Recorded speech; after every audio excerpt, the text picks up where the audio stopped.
రాగులతో దోశలు ఎలా ప్రిపేర్ చేయాలో చూద్దాము. దీనికి 2 కప్పుల రాగులను, 1 కప్పు మినప్పప్పును 8 గంటల పాటు బాగా వాష్ చేసి నానబెట్టుకోవాలి. ఇలా నానిన పప్పులను మిక్సీ జార్లో వేసుకొని మెత్తగా రుబ్బుకొని ఒక గిన్నెలోకి తీసుకొని మూత పెట్టి నైట్ అంతా ఫర్మెంటేషన్కి పెట్టాలి. నెక్స్ట్ డే మార్నింగ్ చూసినట్లయితే పిండి బాగా పులిసిపోయి ఉంటుంది. ఇప్పుడు దీంట్లో తగినంత సాల్ట్ యాడ్ చేసుకొని స్టవ్ పైన ప్యాన్ పెట్టి దోశలు వేసుకొని 2 వైపులా ఎర్రగా కాల్చి తీసుకోవాలి.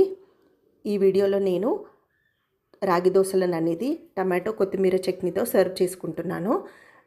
టమాటో కొత్తిమీర చట్నీ రెసిపీ కావాలంటే మన ఛానల్లో ఆల్రెడీ అప్లోడ్ చేశాను, ఒకసారి వెళ్ళి చూడండి. అలాగే రాగులతో ఇడ్లీలను ఎలా ప్రిపేర్ చేసుకోవాలో కూడా మన ఛానల్లో అప్లోడ్ అయ్యి ఉంది, ఒకసారి వెళ్ళి చూడండి. వీడియో నచ్చినట్లయితే తప్పకుండా లైక్ చేయండి.